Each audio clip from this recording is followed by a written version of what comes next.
I'm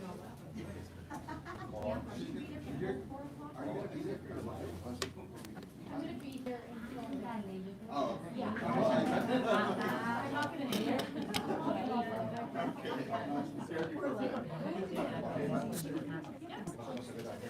Yeah, it's whatever they are. Is my life. Is this the same kind of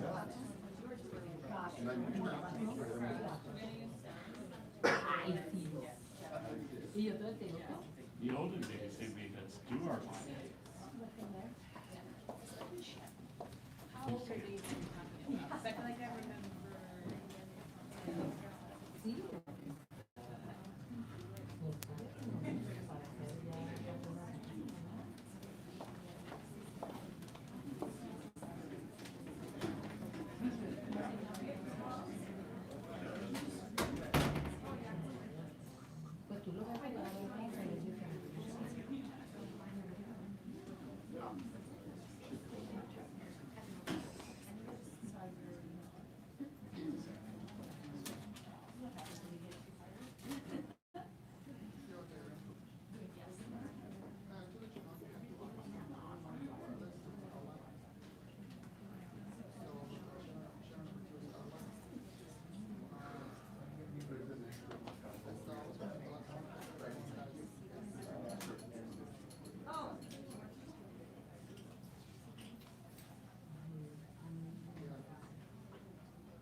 Katie, John, Christina, yeah, we are here at the tabulation center, waiting for that press conference that should be starting any moment now. You can see what's behind you, this is the podium, where they will come up and give that press conference. They have been doing this every day since election day. It is expected that Sheriff Paul Penzone, Maricopa County Board of Supervisors Chairman Bill Gates, they are expected to talk here.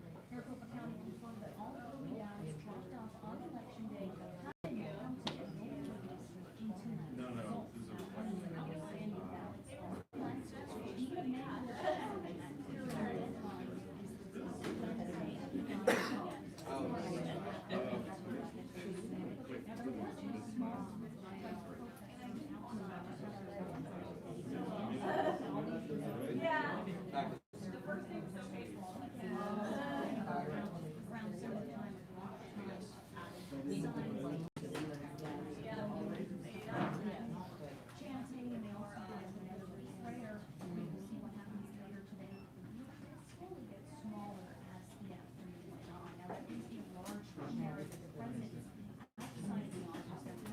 Hey guys, good afternoon.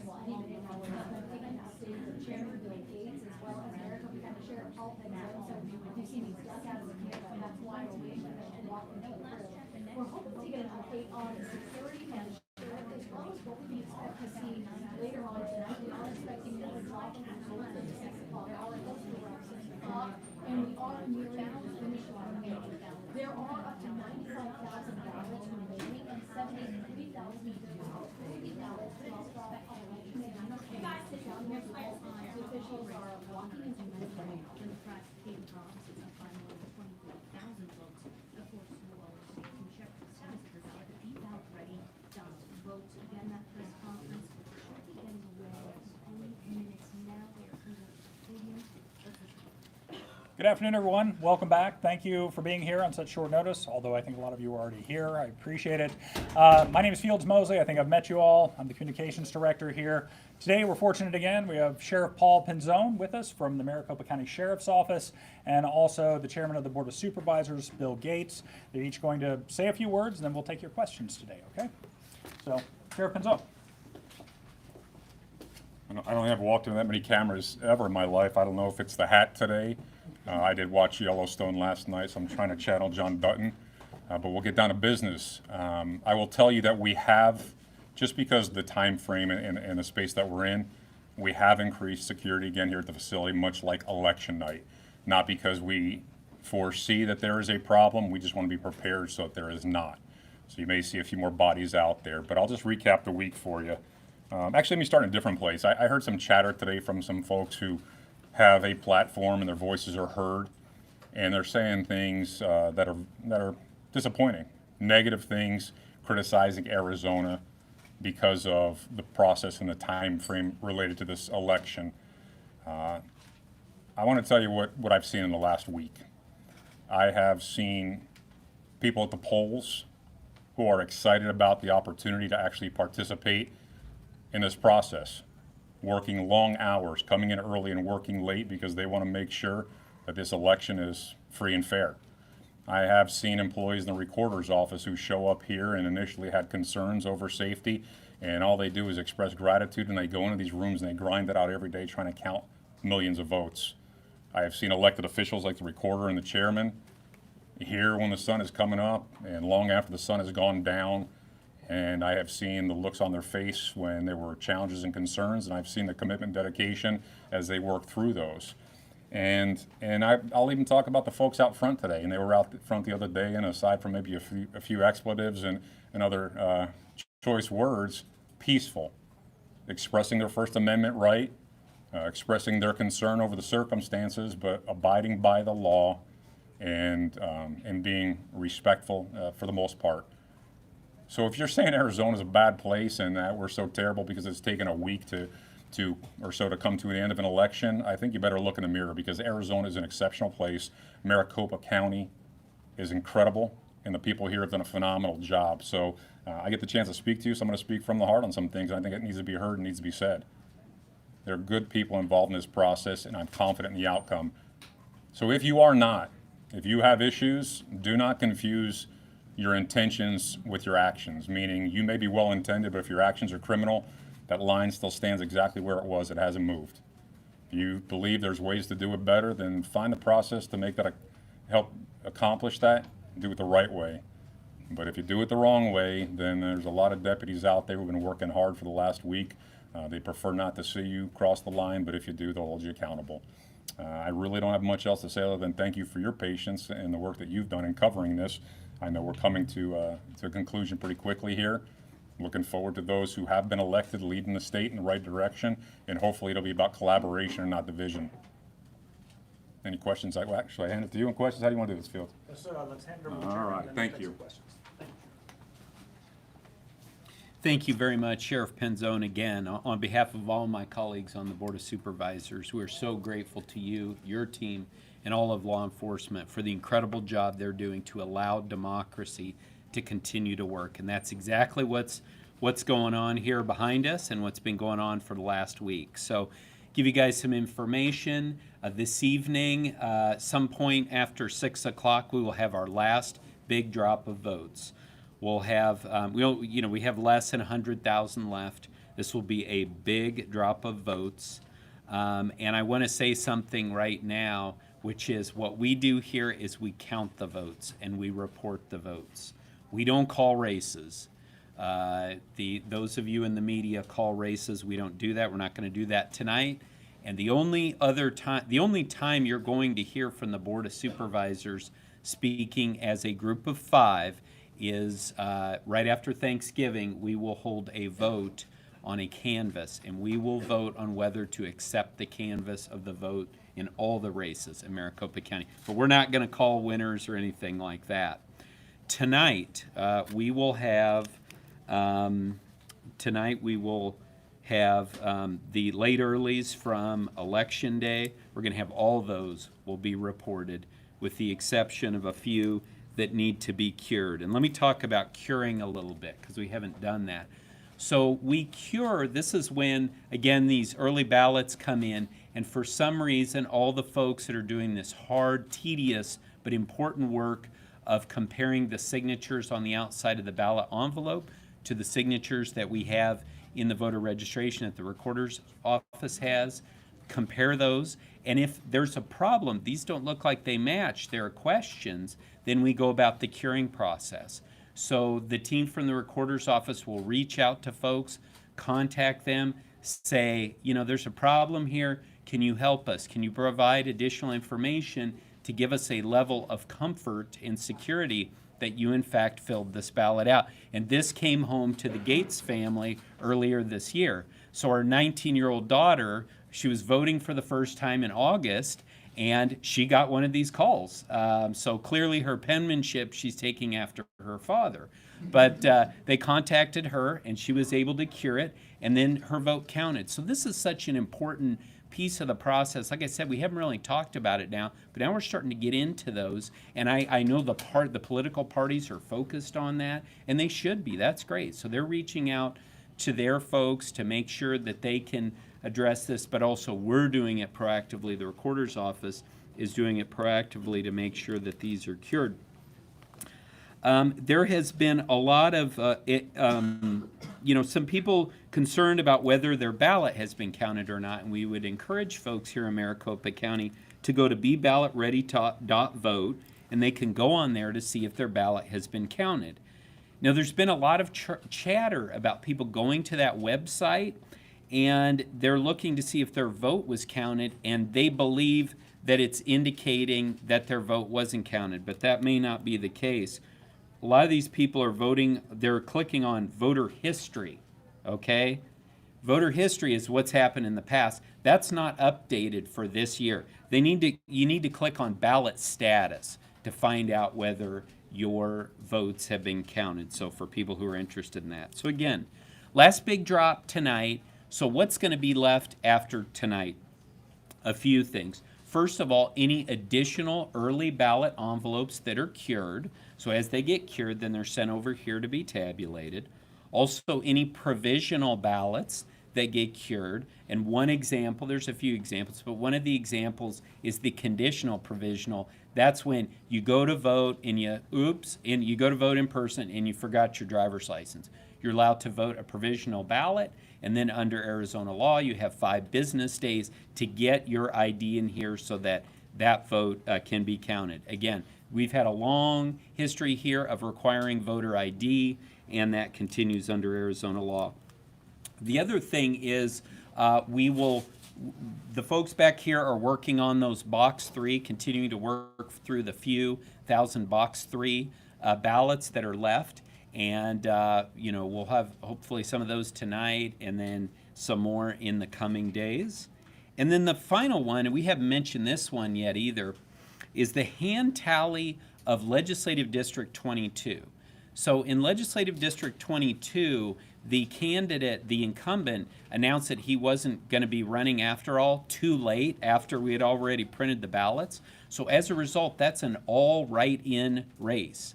And so if you have handwriting on the ballot, then that leads to adjudication. And so we have to go through all those and do a hand tally of all the votes in LD 22. So that's another one. You're going to see those coming out in the days ahead.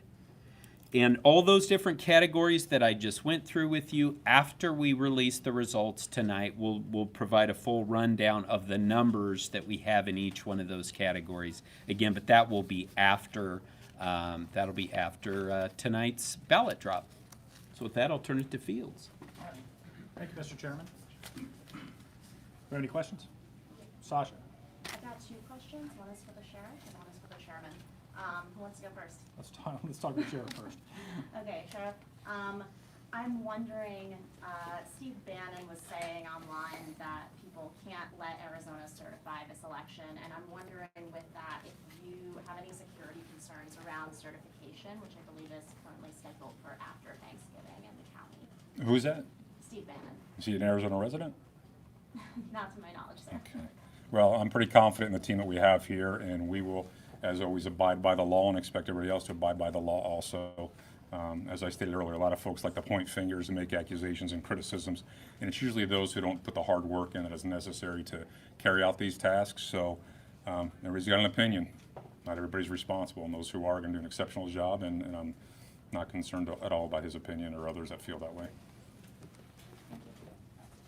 And then, Chairman, I'm wondering, do you expect that we would know tonight whether there will be an automatic recount for some of the big statewide races that remain undecided? So what I would say is we may have a better sense, but like I said, there's going to be further votes that are going to be coming in after. It's not like these are the last numbers that we're going to report, but probably start to get a better idea of that. And again, with the automatic recount, that's going to happen in December. So obviously there's plenty of time, to determine whether we will have the automatic recounts. The folks are ready for this. This is a change in the law that's going to make it more likely that we do have automatic recounts. There was a change in law from the state legislature earlier this year to put us in that position. Again, this team is ready to deal with that and do their statutory duty. Bianca? Yeah, for the chairman, can we get an update on the hand count and how the audit and how that's been going? So the hand count audit was completed yesterday, and we can probably, Megan may even be able to provide some additional color on this, but it went very well. It turned out excellent. A couple little issues here and there that we can give you some details on.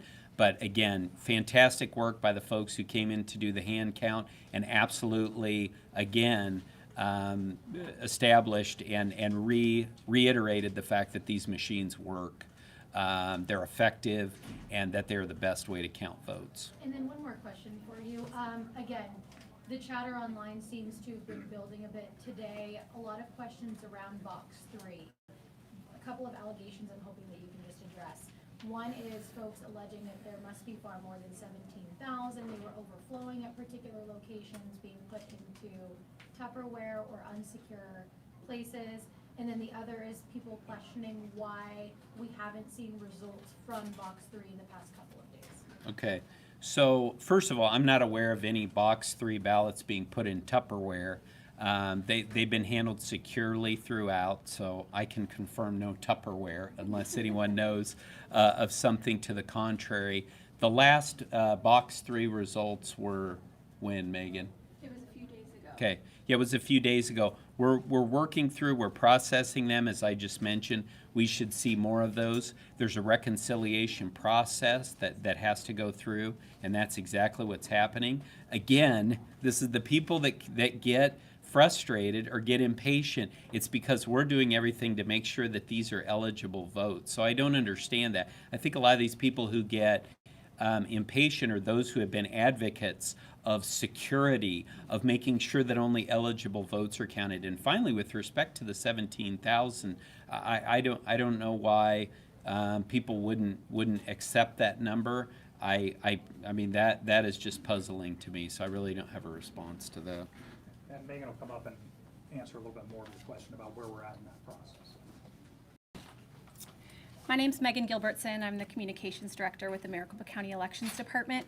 So the reason why we haven't put any more results out for those Election Day ballots is because we wanted to get the public as many of those early ballot drop-offs as possible. And so for us, it was a larger portion, and so that's what we were putting through. The team is working here with observers present through the rest of those Election Day ballots from door 3. And the other thing I would add on the 17,000 is we know what that number is because we know the number of voters that checked in on Election Day, and that is subtracted then from the number of votes that we counted on the Election Day tabulators. And so that is our full universe of the number of voters in that category. Are they all still counting and reading through the tabulation machine? Yes, so it does look like the majority of them are being read through by the tabulation equipment. But one thing that we have seen a little bit higher is it looks like voters were using check marks instead of ovals. And it looks like they might have been using those check marks with a thinner pen than what we provide in the polling location, such as a ballpoint pen.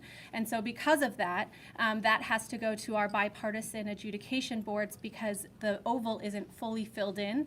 And so in order to mark that as a vote for those candidates, the bipartisan board would agree that yes, that was a check mark, and then award those votes. So that's what we're seeing so far with them.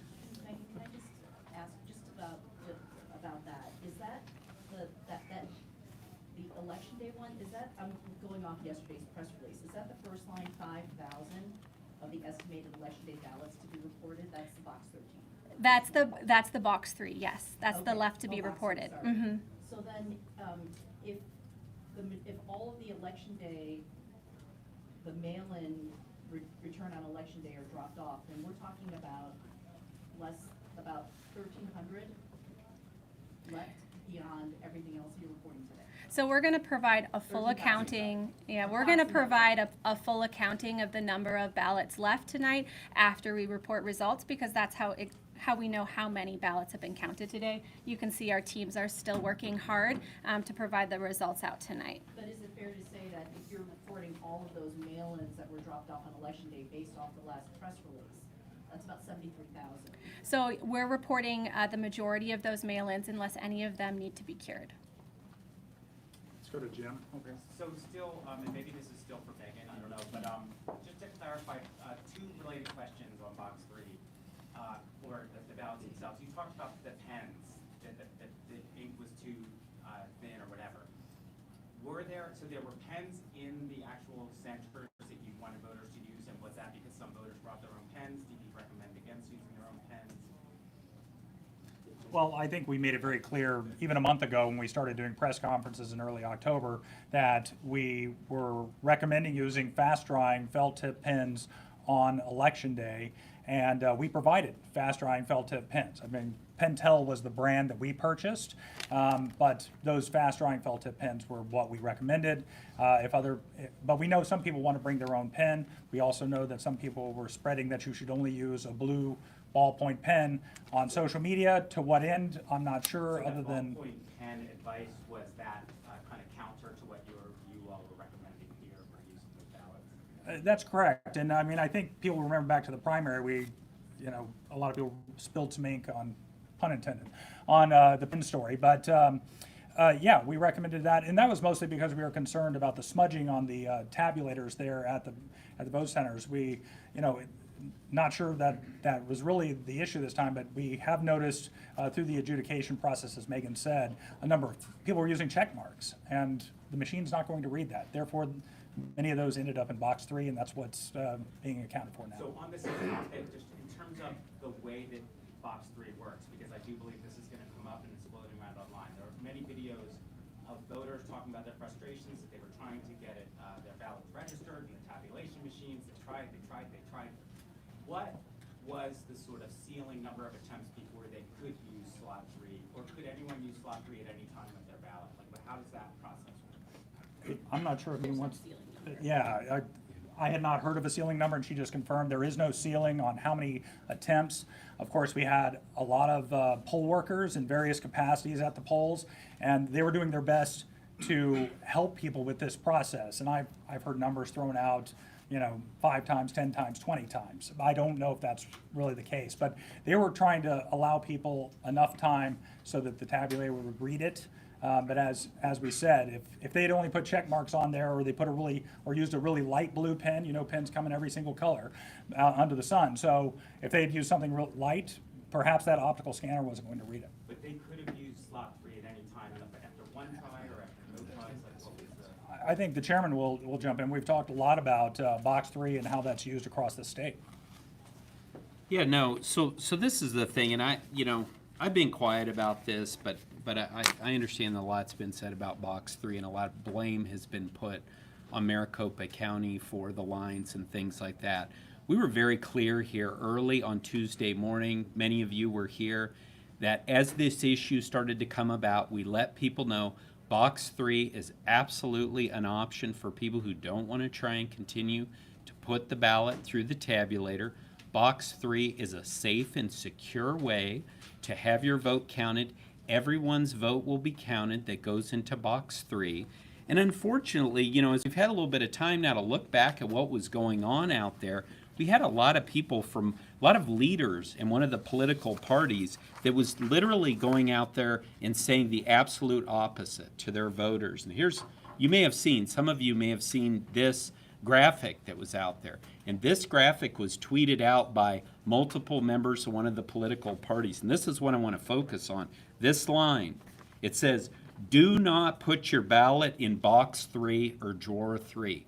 This was literally the opposite of what Recorder Richer and I were telling people. It's the opposite of what our comms team was telling everyone. And so guess what? A lot of people were coming I've talked to Scott Jarrett about this. You know, Scott Jarrett has said people were coming, they were afraid to put their ballot in box 3 because of what the leaders of their party had told them, which was the complete opposite of what we had told them. And you know what happened as a result of this? Our folks who were running the check-ins at those vote centers, they were being pulled off of checking people in, and now they were having to, and Scott Jarrett is a very caring man. He said, they're over there consoling these voters, right? These voters, because of what they've been told, they don't know what to do, and they were trying to work with them. So that was pulling people off of the check-in, our poll workers, so that was extending the lines. Again, I've been very patient. I haven't pointed the finger at leaders of one of the parties, but this shows that leaders of one of the parties were spreading misinformation about box 3. And so I just want to make sure that that was clear for the record. Chairman, a technical question over here about the LD22 Yes. ballots. I imagine there might be some folks in LD22 who just didn't vote in the write-in race at all. But for those who did, have the rest of their ballots been tabulated and now just that race will be counted by hand, or is everything on that ballot? Yeah, I'm gonna go to Megan on this technical question. Yes, the rest of their ballot has been counted. That's the great thing about electronic adjudication, is that it'll only look at the single contest in question. So we'll be able to come back to all of those undervotes and votes for that contest and be able to do that hand tally just for that race, but all of the other ones have been counted. The other thing that I would add, if it's okay, is what the chairman was talking about at one of our voting locations. We had 150 people in line, and they weren't in line outside of the voting location. They were in line inside of the voting location. The poll workers were consoling them, letting them know, letting them put their ballot through 10, 20 times into the precinct-based tabulator because they were told that the box and the door 3 would not count. And so our poll workers were working through with those voters, giving them all of the options they can inside of their voting locations because they wanted to make sure that those voters had the ability to put their ballots through that tabulator, but also so they could know that when it comes back, it will be counted here. And what we've shown is they are being counted here with observers present under our cameras. They are being counted, and we are reporting those out. So our poll workers were having some of the most difficult conversations because voters were afraid. And not because we weren't providing them the information, but because there was so much misinformation out there about what type of ballot would count. And for us here at the Elections Department, if you are a valid voter that provided your proof of ID, we want to count your ballot. It doesn't matter what party it is. And all of our poll workers were there to support those voters on Election Day. And they were there all day long, all evening, helping voters through that process. Yeah. Yeah, I have a question for the sheriff, because at the beginning you said that you increased security, but it wasn't for any particular event. Two questions. Is it related at all to the fact that we could be getting close to a call in the governor's race? And also, will this increased security remain until after the call is made? Absolutely. When we look at it, we try to figure out, how do we allocate resources at the times that we can project may be most significant just due to circumstances. So an election day is when people are most emotional, and we knew there was going to be activity, and right now, and I don't know how many votes are left or when those will all be unfolded, but I think we're getting close to end game, so I want to make sure that we are prepared, because a big part of our plan has been help good people be good. If you see that this is not a place where it's appropriate to come and create unrest, then you're less likely to put yourself in harm's way or others. So we're gonna heighten the level. We're gonna stay committed through until we feel as though this election is concluded. People will have those who are willing to accept the outcomes, and that peace will be the word of the day for Arizona as it relates to elections. Sheriff, what's your message to the public? I mean, some people will like the results, some people will not like the results. What's your message to the public, whether you like them or not, whether you believe in the counting, don't believe in the counting? What are you hoping for once these results come in the next couple of days? I think if you truly believe in our nation and our foundation and our principles, then you recognize that elections Not everybody is a winner. Not everybody is happy on that day, but it is a part of who we are, that we respect the opportunities for everyone, that elections are designed so that the majority have to say who's going to be in leadership. And if you're not on the successful end of that conversation, then you work towards the next election if you want to see change. But if you have a different opinion, such as I know the question you asked earlier about someone from outside the state trying to create unrest here, this is Arizona. Okay, this is for Arizona residents, this is an Arizona community. We'll pick our leaders, and not everybody may be pleased with it, but we are going to lead by example. So my advice to you is be a better person today than you were yesterday, and work to be even better tomorrow. And if you want to see change in leadership, work within the system to get it done.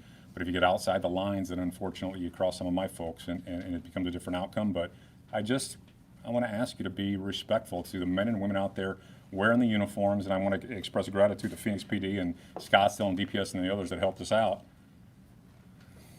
If you don't have love and affection for people in uniform trying to keep you safe, then you don't even know what love and affection is. So be respectful and don't put them in harm's way. Don't put these people in here in harm's way. The outcome will be the outcome, and I'm confident it will be a true outcome. For the sheriff? No. So I apologize if you don't want to think of it, but if you have them for me, can I just wrap them up and be out, and then the chairman will come up here and knock the rest of them out, but instead of us going back and forth and getting our steps in, anybody else have questions for me? Okay, going once, going twice. Thank you guys so much. Thank you, Sheriff. Supervisor, Yes. I was just going to ask, there are some big voices kind of trying to set up an election integrity line, asking for those who had issues on election day voting, whether they had used Dropbox 3, whether they saw long lines, felt like they were turned away, to call them. Do you think that, or worry that this would in essence set the groundwork for lawsuits? I'm not concerned about that at all, because when I was a Republican lawyer, I did, we set those lines up to get that information in. That's absolutely, any organization's right to do that, whether it's one of the political parties. And again, if there are issues, I said this in the primary, I'll say it again now. If there are concerns, things that people saw that raise concerns for them, let us know. Call us. A lot of these people are my friends. A lot of these people have my cell number. These lawyers, Republican lawyers, call me. And, we'll take a look at that, see what can be done. But no, I have no problem with that at all. And just following up to Bianca's question, I believe it was about, Carrie Lake saying that make sure your votes are counted, or maybe you touched on it at the beginning, excuse me, saying that maybe people were looking at their voter history. For those Yes. who weren't in the voter history section and they feel like their vote was not counted, what would you say to them if they're not seeing it? Yeah, no, we would welcome them to call in to us. Be happy to look into that, research that for them. Again, we're here. We want to make sure that every valid vote is counted, every eligible vote is counted, and we've got we have the Star Center, which you may have heard of, which is a call center to deal with these things. So again, we encourage people to reach out to us on however they want to, phone calls, social media, whatever. We are very much focused on customer service at Maricopa County, and we want to help these folks. A follow-up to Yes. her question, for those who check on the right section for their vote to be counted and it was not counted and they feel like it's not being counted, have you received such a thing, such a complaint? I've heard of that. That's when Not the, directly through that I- center. I think so, yeah, definitely through that center. I mean, that's one of the reasons why I addressed it, was that people who are having, they're clicking on the wrong thing. But I don't recall, I haven't had a direct communication with someone like to my cell phone who had that issue. One more question, maybe two? I've heard some language from you today. You talked about misinformation. The Twitter account from the county put out a tweet addressed to disinformation spreaders earlier. I could be wrong, but I sense some stronger criticism coming from you and your colleagues towards these individuals over the course of this week. Can you tell me, is that what you intended, and if so, why? Do I tend to be stronger in my response to disinformation? Well, I think as the days go on here, as we near the end, as things tend to kind of, build up a little bit, as others, folks from, as the sheriff said, folks from outside of the state say that this, vote should not be canvassed, things like that. We want to make sure that there's good information out there, and we want to also, look, this isn't even about 2022. This is about how people view elections in 2024, in 2026, in 2050. We know that we're all here, all of us elected officials, we're here for a very short period of time. And there's a sacred trust that is placed in our hands. And what my colleagues and I are focused on, obviously this election, counting these votes, but we're also thinking about the future and what we can do to rebuild confidence in those who've had their confidence shaken because people who they believe in, leaders in their own party, sadly, have spread misinformation. We got a lot of cameras here. It's an opportunity for us to speak about this misinformation. And then we know that people watch all of your programs and will hopefully think about that. You know what, maybe I should look into this a little bit more. Maybe I should go on to BeBallotReady.vote. Maybe I should go on to JustTheFacts.vote. The people who've done that, they said, man, I had no idea. I ran into one of my neighbors this morning. I was walking the dogs, and he had a couple questions for me. I answered it. He goes, oh, okay, now that makes sense. Okay, well, I can't run into everybody when I'm out walking my dogs, but that's kind of the equivalent, right? And so when we have these opportunities, we want people to think just for a moment, maybe I should go on, maybe I should go out and find the facts. And for people to have been told that box 3 was not a safe place to go, not a safe place to put their votes, that those votes would not be counted. And then that led to some of the chaos on Tuesday. This team, we have accepted our responsibility in this. But I'm not willing to accept responsibility for issues that were caused by others. And it is clear to me that those lines were longer because members, leaders in one political party were spreading misinformation. I don't know why they were. You guys might want to ask them. Ask them why they were spreading this information, because they didn't get it from us. So we're out here just to set the record straight. We've been doing it since last year, and we're going to keep setting the record straight. One more question? Anybody? All right, thanks, Mr. All right. Chairman. Thank you. And thank you all for your time this afternoon. Just as a way to wrap up, this is probably, with the amount of votes that are going to be dropped tonight, it's probably our last press conference in this room. I know you're all very sad about that, as are we. But of course, if there is a major event, if there's something we need to address with you guys, we'll set up a press conference and we'll make ourselves available. Thank you very much. Thank you.